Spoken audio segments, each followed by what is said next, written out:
have come to hear the word of God.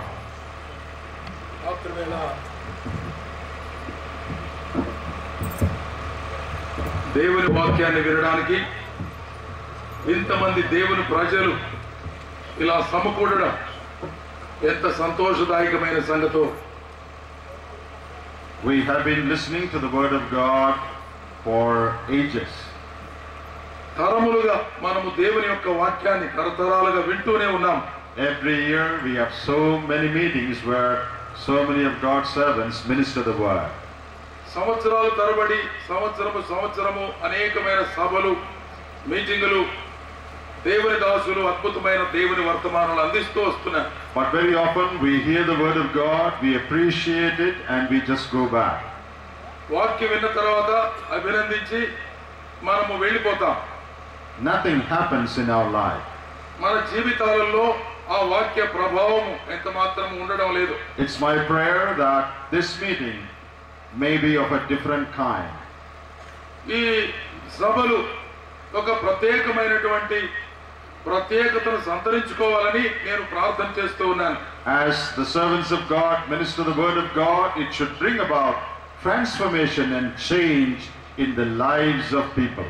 దేవుని దాసులు దేవుని వాక్యాన్ని అందిస్తూ ఉండగా చేరువచ్చినటువంటి ప్రజలలో గొప్ప మార్పును, రూపాంతర ప్రక్రియను జరిగించాలి దేవుని వాక్యమని నేను ఆశిస్తూ ప్రార్థిస్తూ ఉన్నాను. Allow the word of God to work in your heart. నీ హృదయంలో దేవుని వాక్యం పనిచేయనట్లుగా మనము సమ్మతి కలిగి ఉండాలి. Yield to the prompting of the Spirit of God as the Spirit moves in our heart. మన హృదయంలో దేవుని ఆత్మ హెచ్చరిస్తూ ఉన్న, చెప్తూ ఉన్న, మనలను ప్రేరేపిస్తున్నటువంటి దేవుని ఆత్మకు లోబడి విధేయత చూపవలసి ఉంది. Obey the word that we hear. దేవుని యొక్క వాక్యాన్ని మనము వింటూ ఉన్నాం. ఆ వాక్య భాగాలు జాగ్రత్తగా గ్రహించాలి. And that will bring tremendous blessings in our personal life, in our family life, and also in our assembly life. అలా మన దేవుని వర్తమానం విని దాని ప్రభావం చేత మనం మార్చబడ్డం అనేది మన వ్యక్తిగత జీవితాలలో, కుటుంబ జీవితాలలో, సంఘ జీవితాలలో ఎంతో ప్రయోజనాన్ని అందిస్తుందని నేను నమ్ముతూ ఉన్నాను. Now we are going to go back to the Gospel of Matthew and chapter 5. దేవుని గ్రంథములో నుండి మత్తయి సువార్త 5వ అధ్యాయములోని మాటలను మరలా మనము చదువుకుందాం. We were looking at the Sermon on the Mount this morning. ఈ ఉదయ కాలంలో ప్రభువారు కొండ మీద చేసిన ప్రసంగాన్ని మనం ధ్యానం చేస్తూ వచ్చాం. And all these 3 days we are going to continue to look at the same passage. ఇక్కడ మనం చదువుకున్నటువంటి ఈ కొండ మీద ప్రసంగంలోని అంశాలని ఈ 3 దినాలు మనం ధ్యానం చేయబోతున్నాం. And for the sake of those who are not here this morning, ఈ ఉదయ కాలము లేని వారు, ఆ వర్తమానాన్ని వినని వారి కోసం, and also for refreshing our memory, మనము విన్నదాన్ని మరలా జ్ఞాపకం చేసుకోవడం కోసం, నెమరు వేయడం కోసం I just want to give you the introduction to the message again. మరలా ఈ వర్తమానానికి సంబంధించిన ఒక ఇంట్రొడక్షన్, ఉపోద్ఘాతాన్ని చెప్పాలని ఉద్దేశపడుతున్నాను. In Matthew 5, 6 and 7 we have the teaching of the Lord Jesus, known generally as the Sermon on the Mount. మత్తయి సువార్త 5, 6, 7 అధ్యాయాలలో ప్రభు అయిన యేసుక్రీస్తు వారు కొండ మీద చేసిన ప్రసంగము అని మనమందరం ఎరుగుదుము. The Lord Jesus is the King. ప్రభు అయిన యేసుక్రీస్తు వారు రాజు అని మనం చూస్తాం. We are members of His kingdom. ఆయన రాజ్యములో మనము సభ్యులము. Matthew presents the Lord Jesus as a king. మత్తయి సువార్తికుడు ప్రభు అయిన యేసుక్రీస్తును రాజుగా బయలుపరుస్తున్నాడు. He is going to reign as a king literally 1,000 years in future. భవిష్యత్తులో ప్రభు అయిన యేసుక్రీస్తు వారు అక్షరార్థంగా నిజంగా 1000 ఏళ్లు రాజ్యం చేయబోతున్నాడు భూమి మీద. But now He is the king in our lives, and our hearts are His kingdom. ఇప్పుడు దేవుడు మన హృదయాలలో, మన జీవితాల మీద ఆయన రాజుగా రాజ్యం చేస్తూ ఉన్నాడు. And the Lord Jesus as king is teaching the principles that should govern the lives of everyone who belongs to this kingdom. దేవుని రాజ్యానికి చెందినటువంటి ప్రతి వ్యక్తి యొక్క జీవితాన్ని ప్రభావితం చేసే అద్భుతమైన చట్టములను, షరతులను, సూత్రములను ఆ రాజు బోధిస్తూ ఉన్నాయి. The lifestyle of a member of the kingdom of God. దేవుని రాజ్యానికి చెందినటువంటి ప్రతి వ్యక్తి యొక్క జీవన విధానం ఎలాగుండాలో చెప్తున్నాడు. If you are a born again child of God, నీవు కొత్తగా జన్మించిన దేవుని బిడ్డవైతే you belong to the kingdom of God. దేవుని రాజ్యానికి చెందిన వ్యక్తివి. And this is the lifestyle that your king wants you to follow. నీవు అనుసరించవలసిన జీవన విధానాన్ని గురించి ఆ రాజు ఇక్కడ స్పష్టపరుస్తున్నాడు. I told you this morning that this sermon can be divided in so many different ways. రకరకాల పద్ధతుల్లో ఈ ప్రసంగాన్ని మనము విభజించి ధ్యానం చేయవచ్చు. But tonight we are going to divide it just into two. ఈ రాత్రి వేళ ఈ ప్రసంగాన్ని రెండు భాగాలుగా మాత్రమే విభజించి మనం ధ్యానించాలి. And the first part of it we already had a look at this morning. ఈ ఉదయకాలంలో మొదటి భాగాన్ని గురించి మనం ధ్యానం చేశాము. In the first part we see 9 good noble attitudes that should be found in the life of every member in the Lord's kingdom. దేవుని రాజ్యములో ఉన్న ప్రతి వ్యక్తి యొక్క జీవితంలో 9 రకములైన ప్రత్యేకమైన ఉన్నతమైన విధానాలను గురించినటువంటి సంగతులు మనము ధ్యానం చేశాము. And the latter half speaks of 9 bad attitudes that we should get rid of. తర్వాత ఉన్నటువంటి భాగములో మనం గమనిస్తే 9 చెడ్డ విధానాలు ఉన్నాయి. వాటిని మనము విడిచిపెట్టాలి, విసర్జించాలి. Now we are not going to have a detailed study of every verse in this sermon. ఈ కొండ మీద ప్రసంగంలో ఉన్న ప్రతి వచనాన్ని మనము విశదంగా లోతుగా ధ్యానించబోవడం లేదు. But we are going to pick up some major teachings of the Lord Jesus from these 3 chapters and we are going to dwell upon them. ఈ 3 అధ్యాయాలలో ఉన్న కొన్ని ప్రాముఖ్యమైన సత్యాలను ఏరుకొని వాటిని మనము ధ్యానించాలని ఇష్టపడుతున్నాం. Don't think that this is a detailed verse to verse study of the whole sermon. ఇక్కడ ప్రభువు చెప్పినటువంటి ప్రసంగంలో వచనం వెంబడి వచనం చాలా విశదంగా లోతుగా బోధిస్తున్న సంగతులు ఇవి కాదు అని మీరు గ్రహించాలి. Some of the passages we will talk in detail and the other we will just make a mention.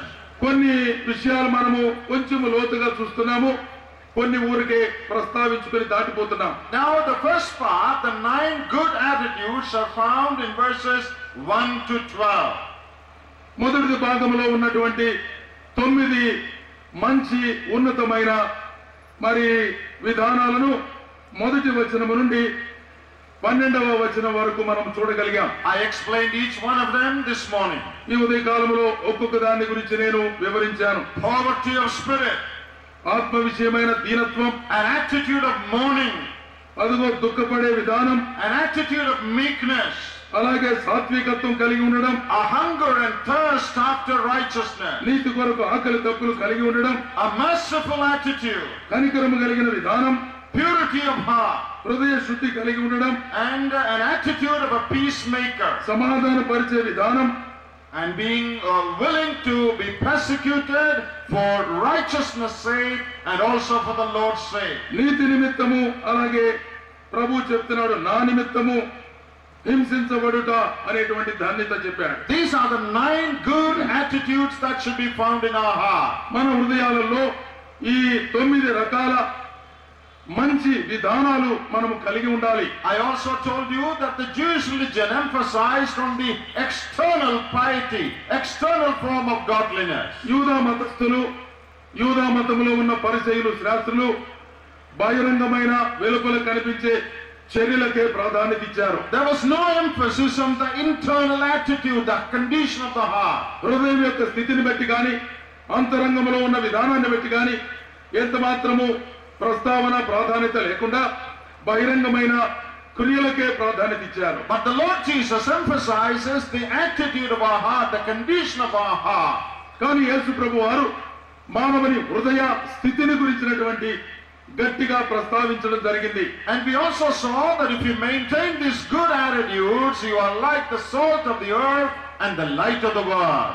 ఈ 9 మంచి గుణములను లేదా మంచి విధానాలను మన హృదయాల్లో మనం కలిగి ఉన్నట్లయితే ప్రభు చెప్తున్నాడు మీరు లోకములకు ఉప్పై ఉన్నారు, And లోకమునకు మీరు వెలుగై ఉన్నారు అనే మాటలు చెప్పాడు. now when you look at when you start looking at verse 21, 21వ వచనం నుండి మనము చూస్తే there you have the first bad attitude that we should get rid of. మనము విడిచిపెట్టవలసిన ఒక చెడ్డ విధానాన్ని గురించి చెప్తున్నాడు. మొదటి మాట, I will just give you the list first of the 9 wrong attitudes we should get rid of. మనము విడిచిపెట్టవలసిన విసర్జించవలసిన చెడ్డ విధానాల గురించి మొదట ఆ జాబితా చెప్తాను. The first one, మొట్టమొదటిది is found in chapter 5 and verse 21. 5వ అధ్యాయం 21వ వచనంలో. It is called anger. కోపము అనేటువంటి మాట మనం చూస్తాం. Number 2, రెండవది verse 27. 27వ వచనం, Immorality. వ్యభిచారము, Evil thinking, lustful thinking. మోహపు చూపు కలిగి దుర్మార్గపు ఆలోచన విధానం. Third one is in verse 33. 33వ వచనములో మూడవది కనబడుతుంది. That is untruthfulness in taking oath. అసత్యమైన అప్రమాణాలు చేసే విధానం, or we can call it lying. దాన్ని అబద్ధమని మనం చెప్తాం. Number 4, నాలుగవది verse 38. 38వ వచనం, A spirit of revenge. పగ తీర్చుకునే విధానము.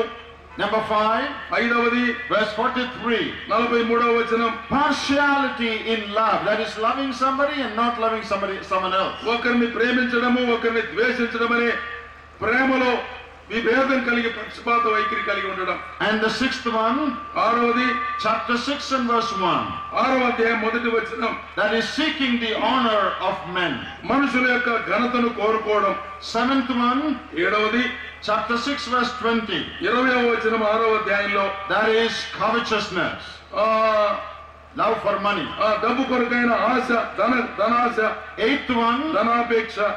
8th 8వది one, verse 25. 25వ వచనం, Anxiety and worry. దిగులు పడడం, చింతపడడం. And the last one, ఆఖరిది 9వది chapter 7 verse 1.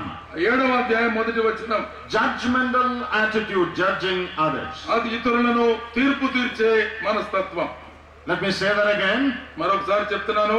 Anger, కోపము, immorality, అవినీతి, lying, వ్యభిచారము, అబద్ధమాడడం, revenge, పగ తీర్చుకోవడం, partiality in love, ప్రేమించడంలో పక్షపాత వైఖరి, seeking the honor of men, మనుషుల దగ్గర నుంచి ఘనత పొందడం, covetousness, డబ్బు అంటే ఆశ కలిగి ఉండడం, anxiety, చింతపడి ఆందోళన కలిగి ఉండడం, and judging others. ఇతరులకు తీర్పు తీర్చే మనస్సు. These are the 9 attitudes that should not be found in those who belong to the kingdom of God. దేవుని రాజ్యమునకు చెందిన ప్రజల దగ్గర వారి హృదయాలలో ఇలాంటి చెడ్డ విధానాలు ఎంత మాత్రము ఉండడానికి వీలు లేదు. As we go through each one of them, ఒక్కొక్క దాన్ని మనం ధ్యానం చేస్తూ ఉండగా we will spend some time on each one of them. ఒక్కొక్క విషయం పైన కొంత సమయం మనం వెచ్చించి, Some we will consider in detail, some we will consider in detail, కొన్ని విషయాలు మనము లోతుగా ధ్యానం చేద్దాం. some we will just skip over, just making a mention. కొన్ని ఊరక దాటిపోతూ ఊరక ప్రస్తావించుకుందాం. As time permits, we are going to look at all the 9 of them. ఈ 9 విషయాలు మనము సమయం ఉంటే ధ్యానం చేయాలని ఇష్టపడుతున్నాను. Now as we look at them, వాటిని మనం చూస్తూ ఉండగా we need to detect these attitudes in our own heart. మన హృదయములో ఇలాంటి విధానాలు ఉన్నాయేమో పరీక్షించుకోవాలి. Do I still entertain any of these wrong attitudes even as a child of God? దేవుని బిడ్డగా నేను ఉంటూ కూడా ఈ 9 చెడ్డ విధానాలలో ఏదైనా ఒకదానిని నేను పెంచి పోషిస్తున్నానా చూసుకోవాలి. Is there anything that I have not got rid of? నేను దేని విషయమైనా విడిపించబడకుండా ఇంకా అంటిపెట్టుకొని ఉన్నానా? Am I still tolerating some of these evil attitudes that the Lord Jesus said we must get rid of? వాటిని విడిచిపెట్టాలి, విసర్జించాలని ప్రభు చెప్పిన ఈ 9 చెడ్డ విధానాలలో ఏదైనా నాలో దాచి ఉందా? Remember, the Lord is not just talking about external actions, He is talking about the attitude, the heart condition behind these things. ప్రభు అయిన యేసుక్రీస్తు వారు వెలుపల జరుగుతున్న చర్యలను మాత్రమే కాకుండా దాని వెనక ఉన్న అంతరంగ స్వభావము విధానాన్ని మాట్లాడుతున్నాడు. It is easier to deal with our outside life than with our inner life. వెలుపల ఉన్నటువంటి జీవితంతో మనము ఆలోచించడం గాని సరిచేయడం గాని తేలిక, అంతరంగ విషయాలు కొంత కష్టమైన సంగతులే. So we really need the help of the Holy Spirit as we search our hearts to see if any of these attitudes are found in our life. మన హృదయాలను మనం పరిశోధించుకుంటూ ఈ చెడ్డవి ఏమైనా మనలో ఉన్నాయేమో చూసేటప్పుడు పరిశుద్ధాత్మ దేవుని సహాయాన్ని మనం కోరవలసిన వారంగా ఉంటాం. And we should take the trouble of detecting them, confessing them and forsaking them if we find them in our life. మనం శ్రద్ధ వహించి అవి ఉన్నవేమో కనిపెట్టి చూచి వాటిని ఒప్పుకొని విడిచిపెట్టవలసినటువంటి ఆవశ్యకత ఉంది. Because our master wants us to maintain only the 9 good attitudes and not these evil attitudes. మన యజమానుడైన మన ప్రభు మనలను మంచి విధానాలు కలిగిన వారుగా ఉండాలని కోరుకుంటున్నాడే తప్ప ఈ చెడ్డ విధానాలలో ఏ ఒక్కటి కూడా మనలో ఉండకూడదని మన యజమానుడు కోరుతున్నాడు. Now before we go on to verse 21 to the first bad attitude, 21వ వచనములో ఉన్నటువంటి మొదటి మరి చెడ్డ విధానం దగ్గర నుంచి మొదలు పెడితే we need to look at verses 17 to 20. 17 నుండి 20 వరకు ఉన్న మాటలు కూడా మనం చూడాలి. We will not read the whole passage. ఈ ఉన్న ప్యాసేజ్ మొత్తం మనం చదవడం లేదు. But we will read only just one verse out of them.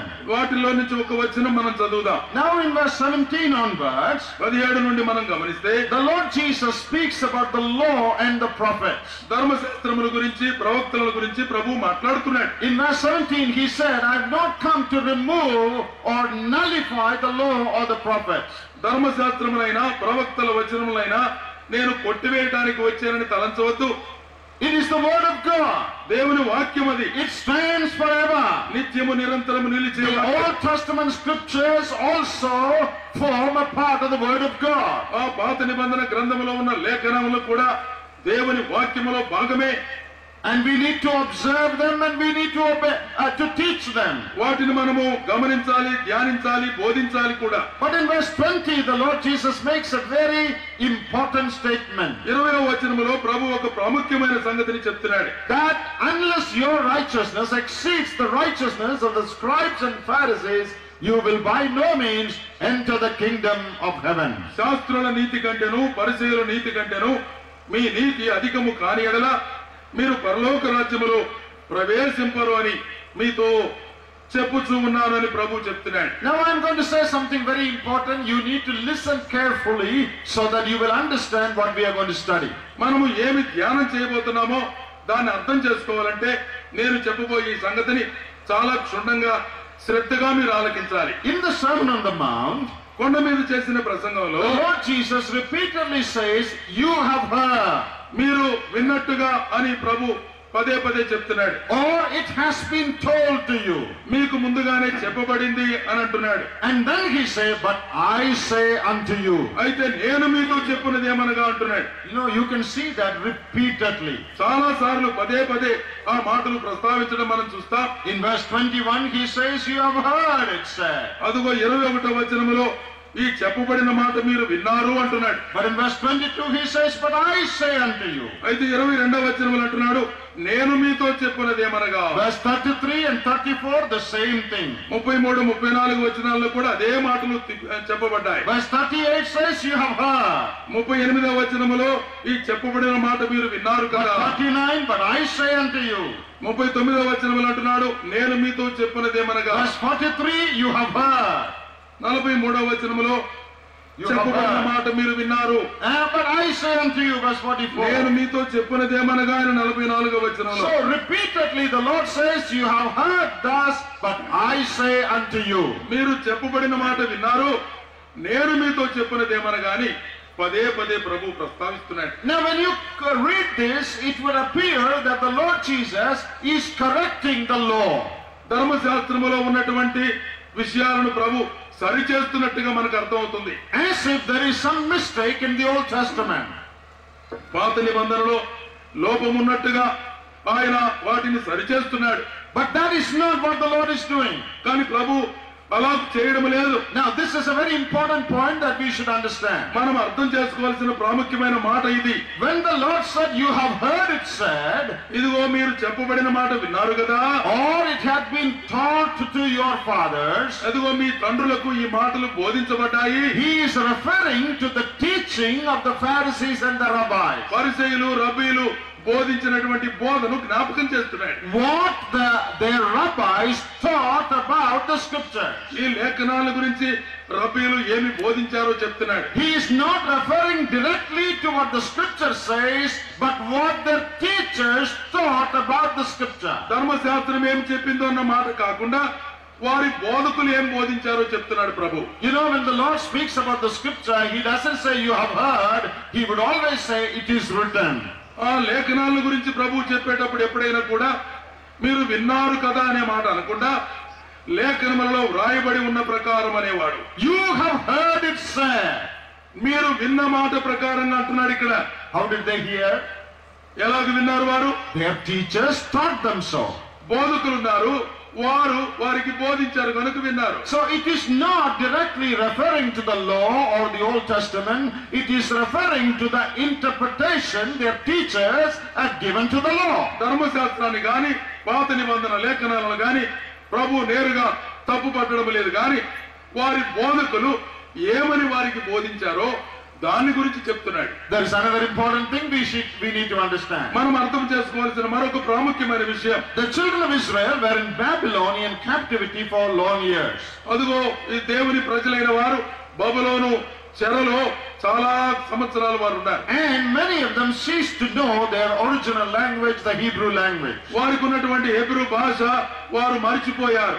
And when they returned from captivity, వారు చెరలో నుండి విడుదల పొంది తిరిగి వచ్చినప్పుడు many of them did not know how to read the scriptures in Hebrew. Hebrew భాషలో వ్రాయబడినటువంటి లేఖనాలు చదవడం ఎంతో వారికి తెలియలేదు. So they could not read the scriptures and understand the Old Testament scriptures in the original form directly.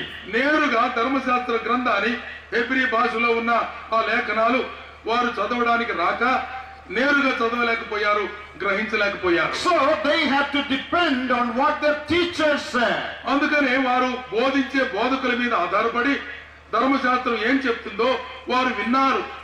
The rabbis and the Pharisees would read and explain the scriptures. అందుకని Hebrew భాషలో ఉన్న లేఖనాలను రబ్బీలు అక్కడున్న పరిసయ్యులు చదివి వారికి బోధించేవారు, వివరించేవారు. So what these teachers said, they took it as scripture.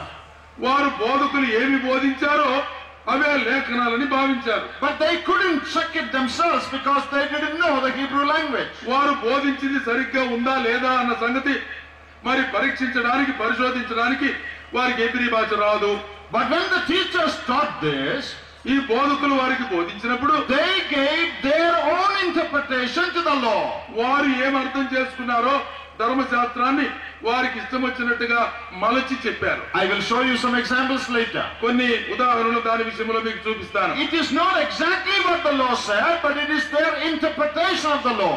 దేవుని ధర్మశాస్త్రం ఏం చెప్తుందో ఉన్నది ఉన్నట్టుగా చెప్పకుండా వారు ఏమి భావించారో దాన్ని చెప్పారు. And they added their own ideas to the scripture. లేఖనాలకు వారి సొంత ఆలోచనలు కలిపి చెప్పారు.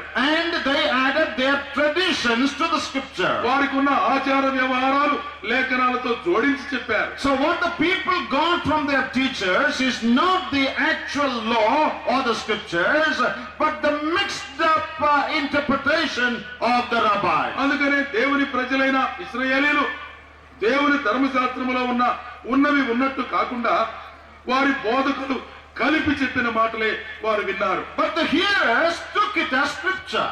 విన్నవారు అదే ధర్మశాస్త్రం అని భావించారు. They thought this is what the scripture says. ఇదే లేఖనం చెప్తున్న మాట అని వారు And అనుకున్నారు. they took it as the word of God. దేవుని వాక్యమని భావించి స్వీకరించారు. But actually that was not the word of God. కానీ యథార్థానికి అది లేఖనాలు కాదు. వారి It was their interpretation of the word of God. దేవుని వాక్యాన్ని వారు విశదీకరించి చెప్పడంలో వారు వేరుగా చెప్పారు. And some of the interpretations were terribly wrong. వారు చెప్పినటువంటి ఆ వివరాలు చాలా తప్పు విధానాలు ఉన్నాయి. It was interpretation mixed with their own tradition, their own ideas and their views. వారికి ఉన్న సొంత ఆలోచనలు, వారికి ఉన్న మరి ఆచార వ్యవహారాలు కలిపి చెప్పారు. So when the Lord said you